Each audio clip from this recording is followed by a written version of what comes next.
Il existe une île dans l'océan Indien qui jadis était belle et prospère. Les habitants, descendants d'Adam et Ève, vivaient heureux, en harmonie avec une nature généreuse. Ce paradis terrestre existe encore aujourd'hui. Nous y sommes allés.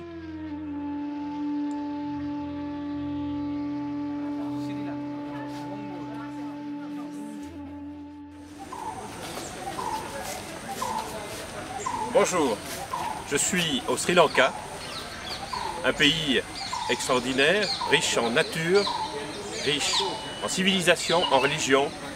Et je vous invite à me suivre.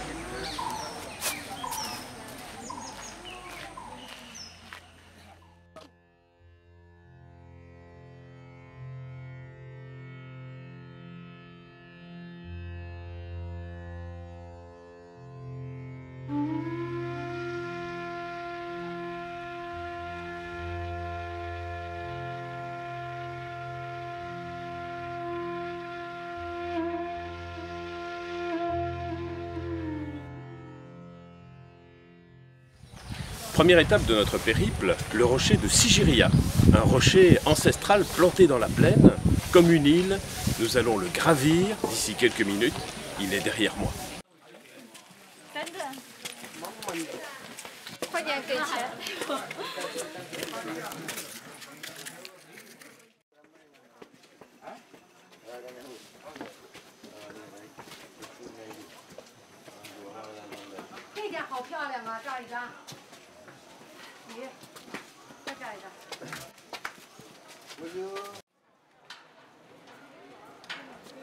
Il nous faut monter 1200 marches pour arriver au sommet qui culmine à 270 mètres.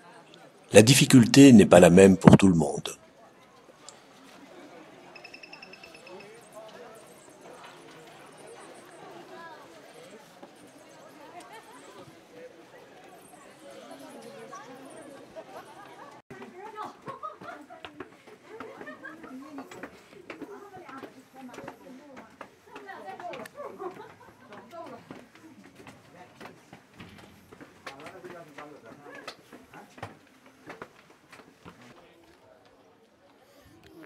Nous sommes à mi-chemin, nous montons ici, au sommet, à travers la gueule du Lion.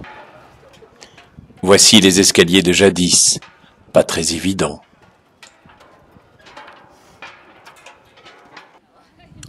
Au bout de l'effort, la récompense. Une vue époustouflante sur la jungle, les lacs, les montagnes, dont le célèbre pic d'Adam au loin, et le fameux grand réservoir à plus de 10 kilomètres qui servait à acheminer l'eau jusqu'au rocher.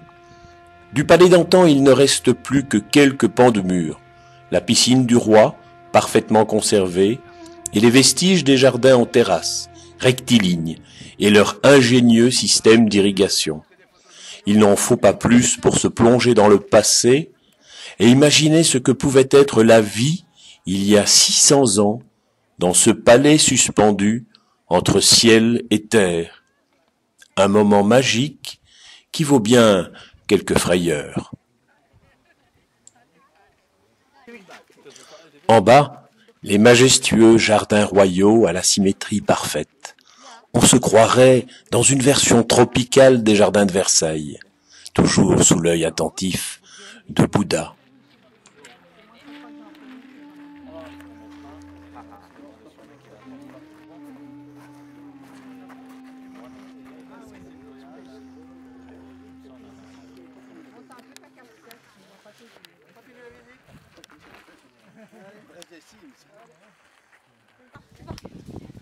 Nous entamons la descente, sous l'œil attentif des macaques, animal sacré dans ces régions.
Il faut faire toujours attention où l'on met les pieds.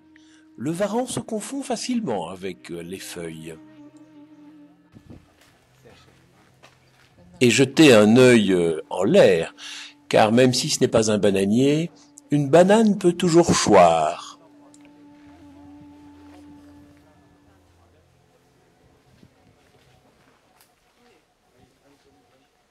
Et il trace, dit. Ouais. Oh, il penche vers la gauche, regarde ses pneus.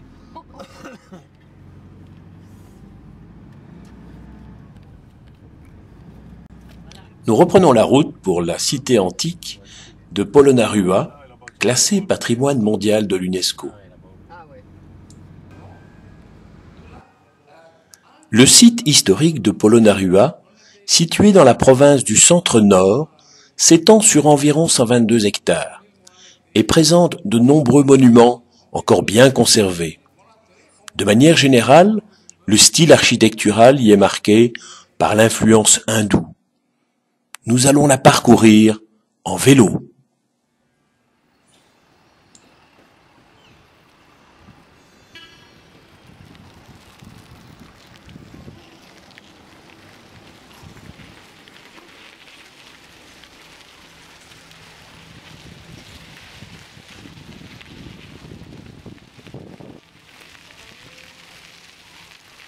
Daniel, tout va bien? Tout va bien. Jean-Pierre, ça va? Ça roule. Ma poule.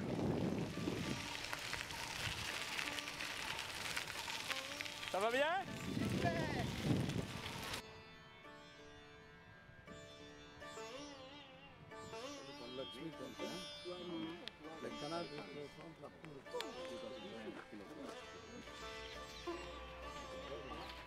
J'ai pas idée, non, c'est mon mari, il a déjà acheté.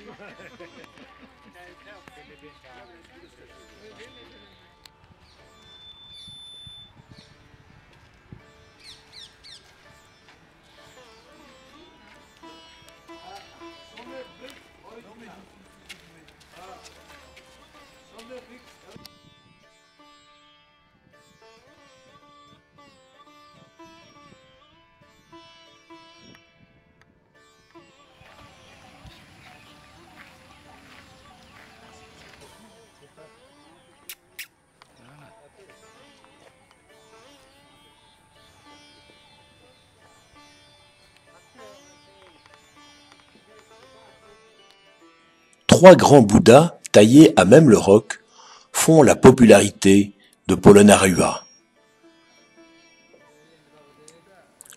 Le grand Bouddha gisant, parvenu au nirvana, passe pour être à la fois la plus parfaite et la plus mystérieuse des statues du passé de Sri Lanka.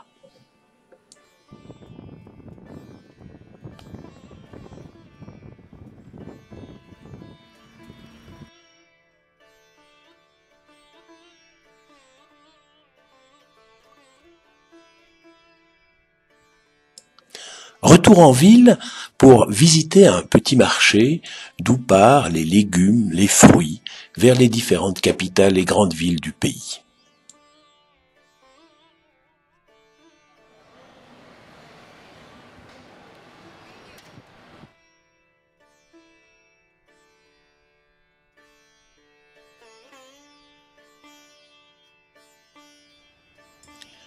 Nous nous arrêtons à Dambulla, au lieu du bouddhisme singalais. Le premier temple, avec ses lotus, ses dorures et son grand Bouddha en or, semble très kitsch. Plus loin, une rangée de moines en plastique semble nous narguer. Dès le moment où on s'élève un peu, nous tombons sur un complexe monastique beaucoup plus ancien et beaucoup plus intéressant.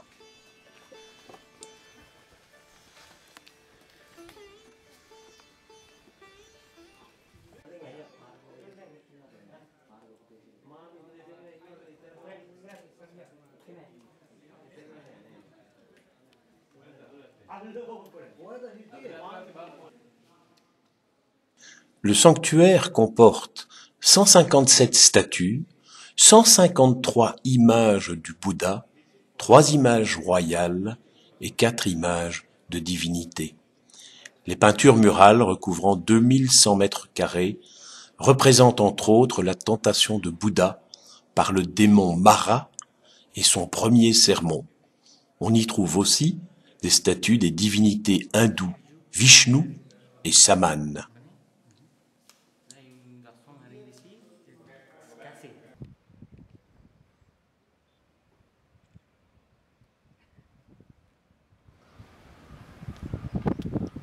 Au cœur du Sri Lanka, à une portée de fusil de Kandy, qui est l'ancienne capitale de l'île, se dressent les Knuckles, petite chaîne de montagnes, qui est une véritable biosphère du Sri Lanka. Je vous invite à randonner 2 jours à travers des forêts de pins, des forêts de chênes verts et de plantations de thé, le meilleur, paraît-il, du Sri Lanka.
Alors, on n'est pas bien ici?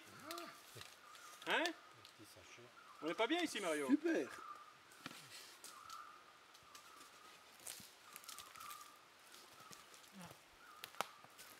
Ça va? Ça va aller, hein? On n'est pas bien ici? Viens, viens t'asseoir ici. Non, ça va, je vais me mettre ici.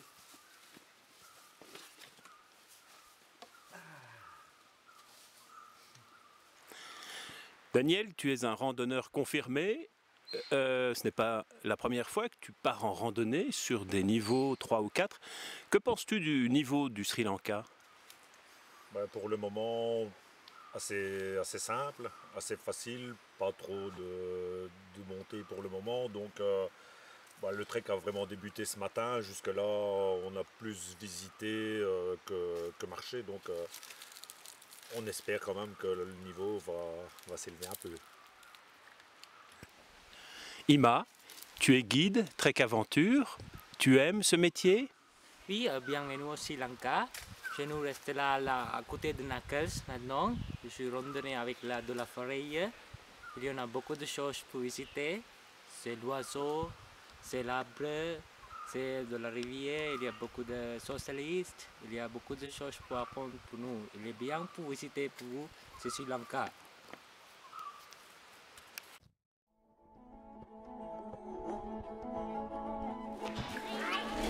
Bye bye.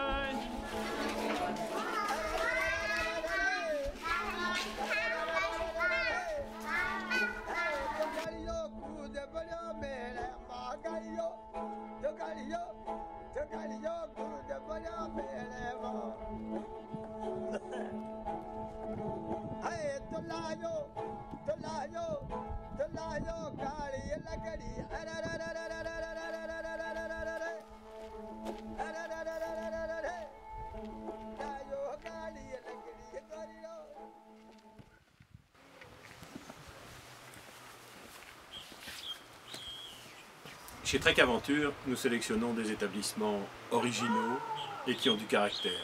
Ici dans les Knuckles, nous sommes en pleine forêt, dans un chalet presque européen, mais qui a un charme extraordinaire.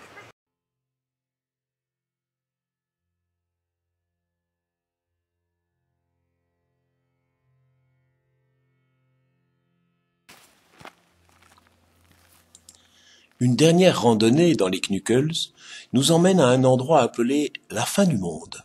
Nous découvrons un panorama presque 360 degrés, époustouflant, sur l'ensemble de la chaîne des Knuckles.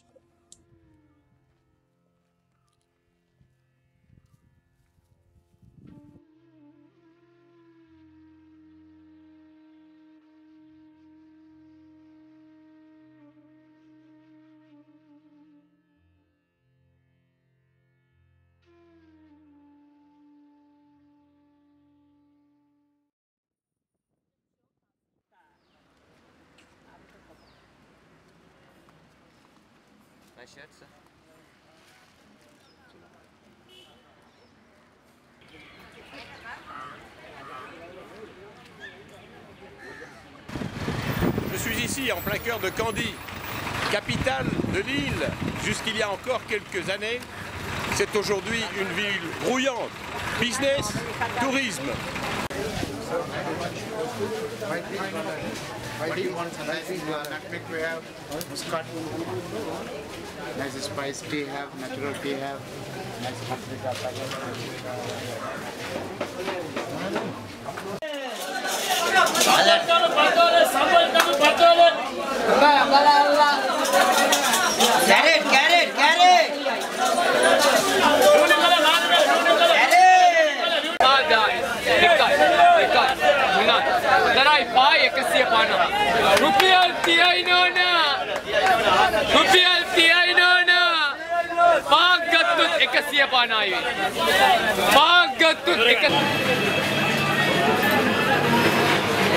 Ici à Kandy, Trek Aventure vous a choisi un hôtel historique, le Queen's, un bâtiment historique de style victorien à voir.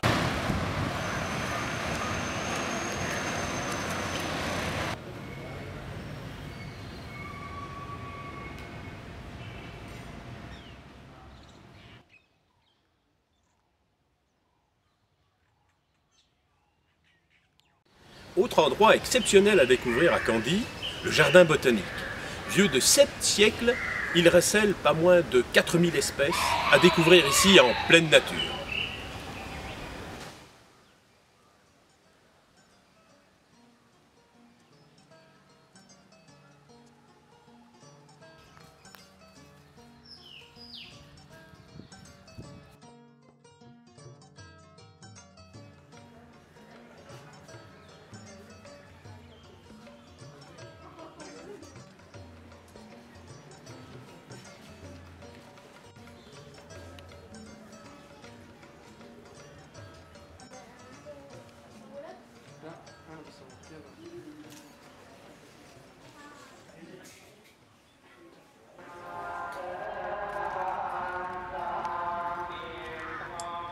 Si la ville de Kandy fait partie du patrimoine mondial de l'UNESCO, c'est en grande partie au Temple de la Dent. Fondé en 1595, celui-ci doit sa célébrité à la relique présente en ces lieux. Comme le nom du temple le suggère, il s'agit d'une dent. En effet, lorsque le prince Siddhartha, alias Bouddha, mourut, il fut incinéré en Inde. Parmi les cendres furent retrouvées entre autres une dent intacte qui fut conservée. Et elle est ici en ce lieu.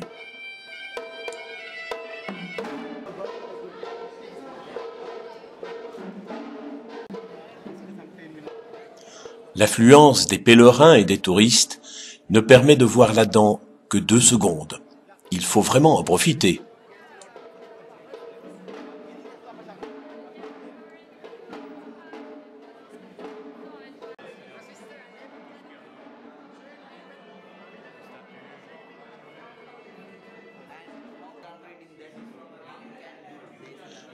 Visiter le temple de la Dent permet de s'imprégner de la ferveur religieuse des Saint-Galais.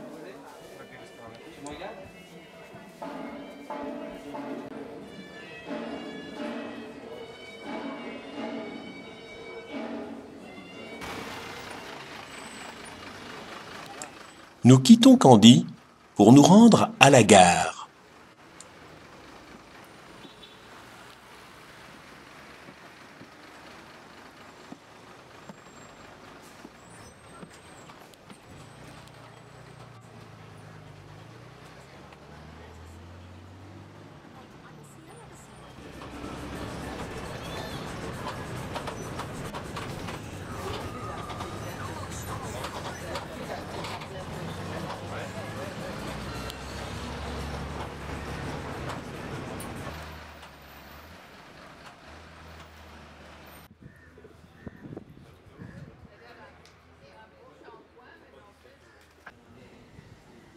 Ici, tout semble ne plus avoir bougé depuis le siècle passé. Même les aiguillages.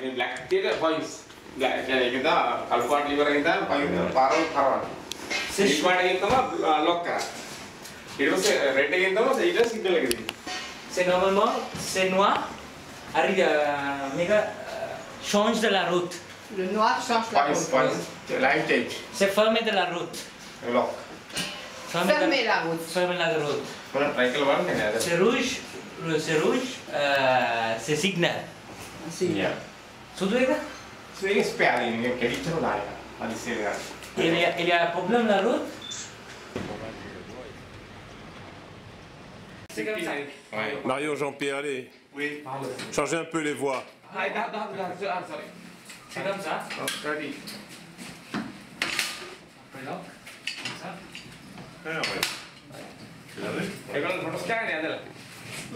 Mario. Allez Mario. Non. On voit celui-là.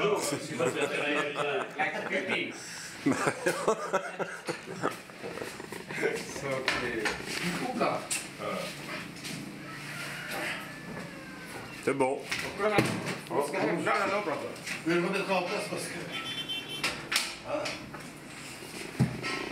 Kami signal on कर देंगे.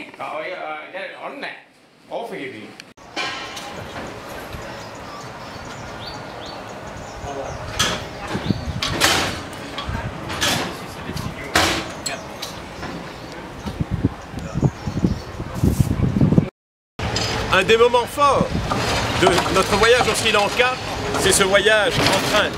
Un train qui remonte à 1867, l'époque coloniale anglaise. Nous y sommes invités à découvrir le Sri Lanka à travers son chemin de fer, en voiture. Simone.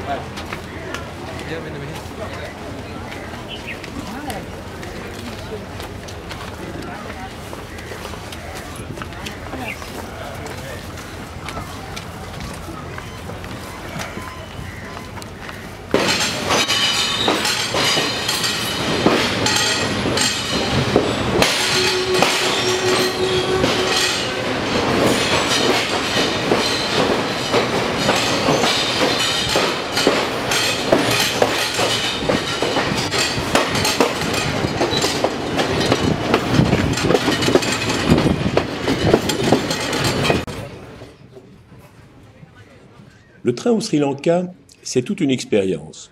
Le réseau a été développé à l'époque coloniale et depuis l'indépendance du pays, bien peu de modifications ont été apportées.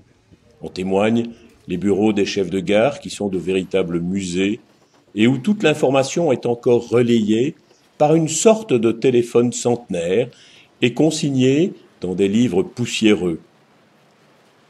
En général, le train est en retard.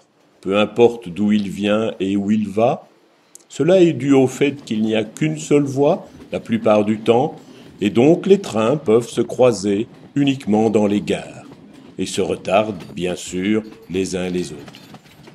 Mais les paysages sont incroyables, et c'est un voyage unique qui vous transporte à l'intérieur du pays, au milieu des plantations de thé et le long de la côte. Il y a 3 classes. La première est la seule dont on peut acheter les billets à l'avance. Elle est climatisée et non disponible sur tous les parcours. Pour la seconde, il y a un ventilateur. Et la troisième a juste des bancs de bois. Sachant qu'un parcours Candie-Badoola met 7 heures et que les prix sont dérisoires, environ 2 €, on peut s'offrir la première. Il y a même quelques services de nuit avec des couchettes.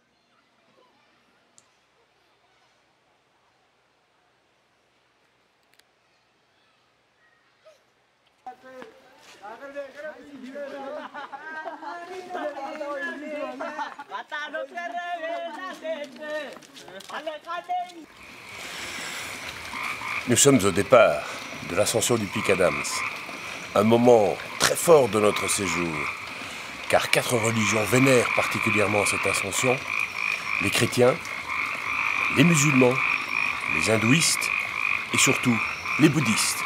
C'est parti pour 2h30, 3 heures de monter.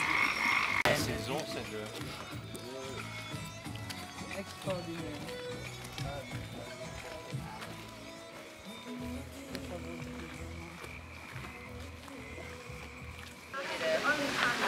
I think Cape Cod New Gundy, which is like a... You know, yeah, no electricity, no. Shut at 1. Well, it's supposed to shut at 2, and then...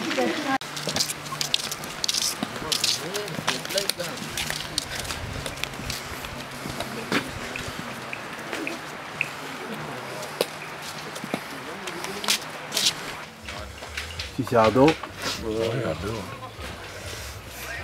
Mais quand tu vois les tout petits là. On a l'habitude. Ah oui. Bah, il y en a aussi. On vient d'en croiser un, là, il y avait Colcho.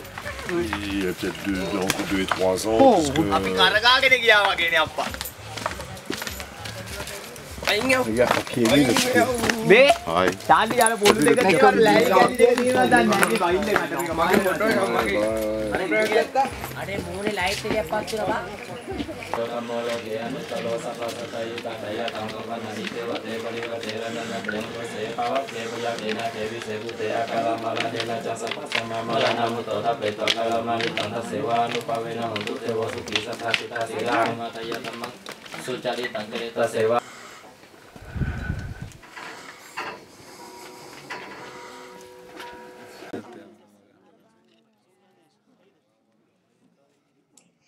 Après 3 heures d'effort et 4800 marches, nous arrivons enfin au sommet.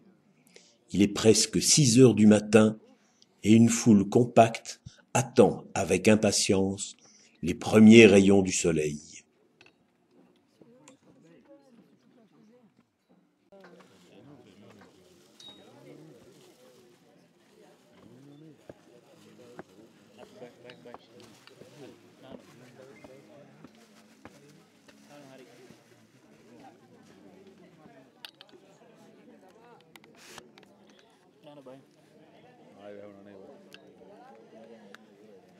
Give me 5.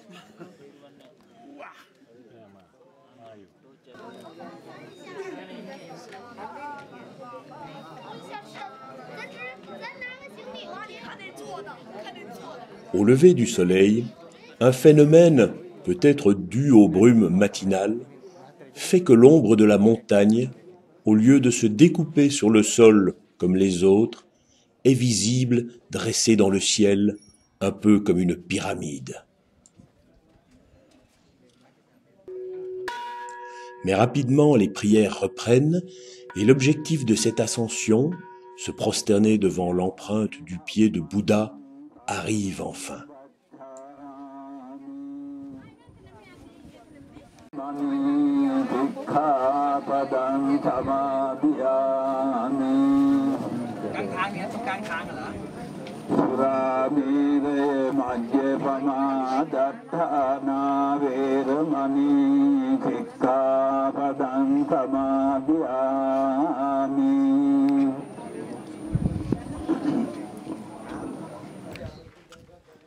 Dans la descente, nous apprécions le chemin parcouru dans l'obscurité pour parvenir au sommet.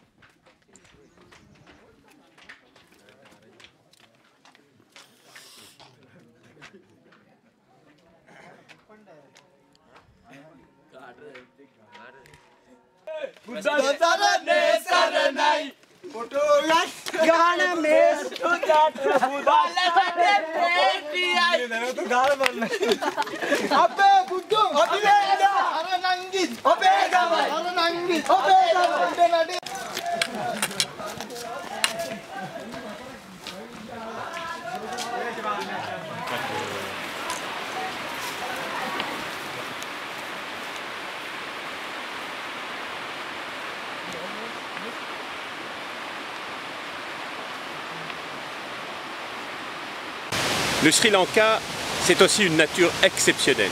75% du territoire est couvert de forêts de végétation.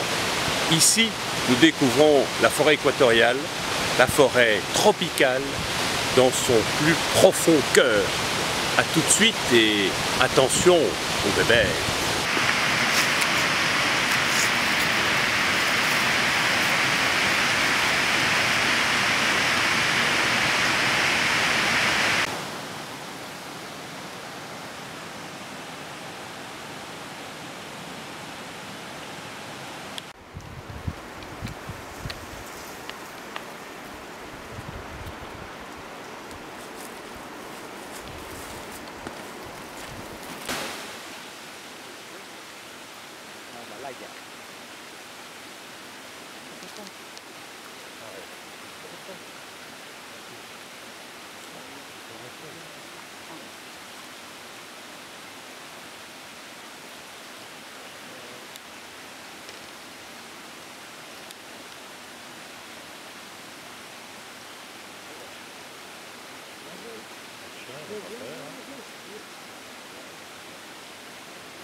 Après plusieurs heures, nous parvenons dans un petit temple bouddhiste qui nous accueillera pendant la nuit.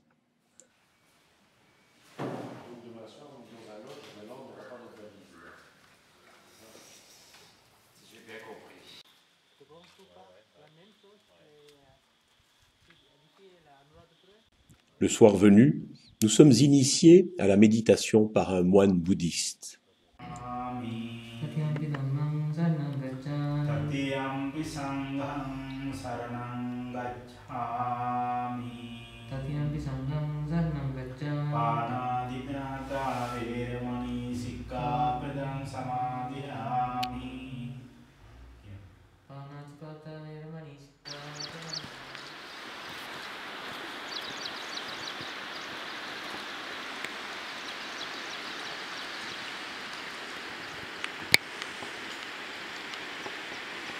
Nous sommes ici dans les Horton Plains, entre les plantations de thé et les villages tamouls. Nous vous invitons à randonner à une altitude de 1500 à 2000 mètres.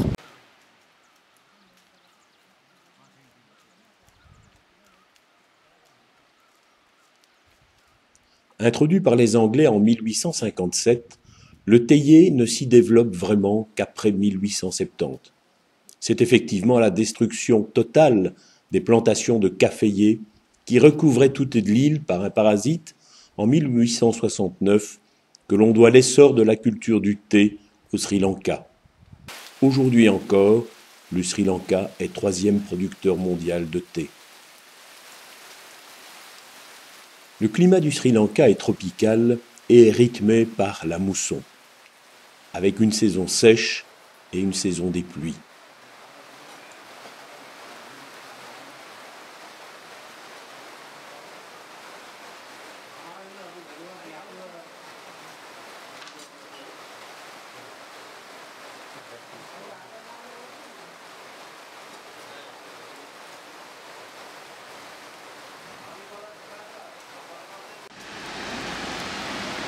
Comme quoi les orages, c'est fou quand même. Hein.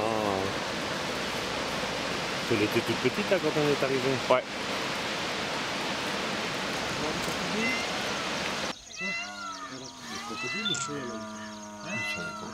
C'est à côté de la branche, c'est directement. Le parc national d'Oudawalawe est un parc qui fut créé en 1971. Il possède 30 821 hectares et nous transpose véritablement en Afrique.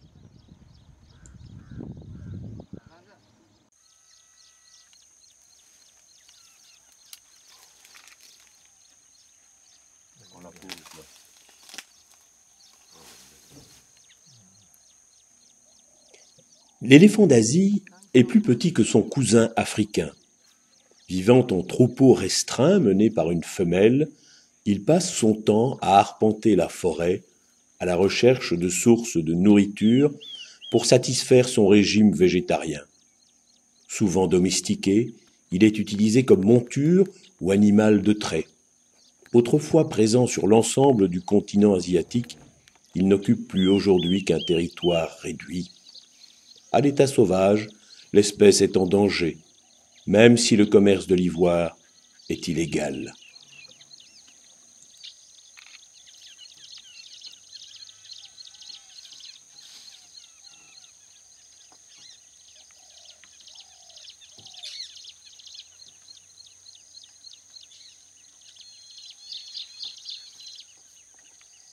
Ferme les yeux.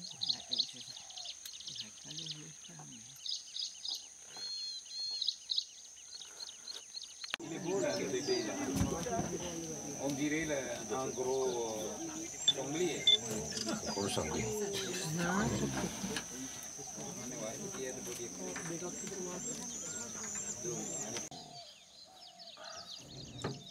Outre les macaques atok très présents sur l'île du Sri Lanka, le parc abrite ici un singe un peu plus particulier, les entelles, singe qui est vénéré par les bouddhistes et les hindouistes qui leur ouvrent leur temple.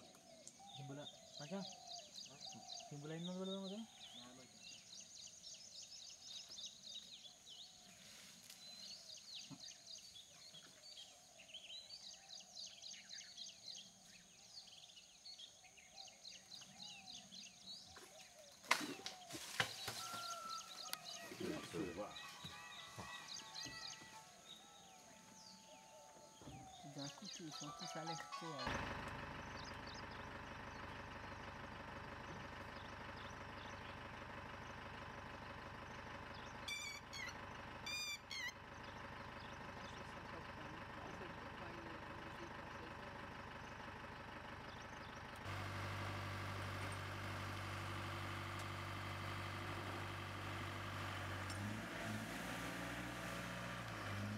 Notre chauffeur a quelques difficultés à s'extirper d'une ornière, malgré le secours d'un autre véhicule.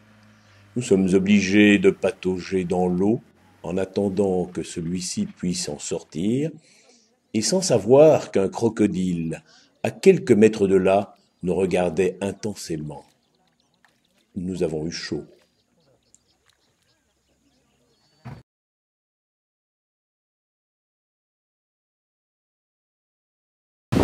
Impossible d'évoquer le Sri Lanka sans sa côte.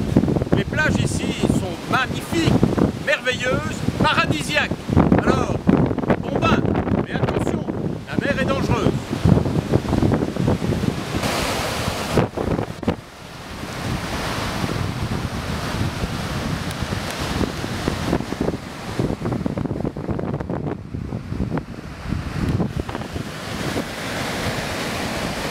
Cette côte fut ravagée, on s'en souvient, en décembre 2004 par le tsunami qui fit 38 000 morts et 15 000 blessés au Sri Lanka, et autant de personnes sans emploi, et particulièrement les pêcheurs qui n'avaient plus de bateau pour aller en mer.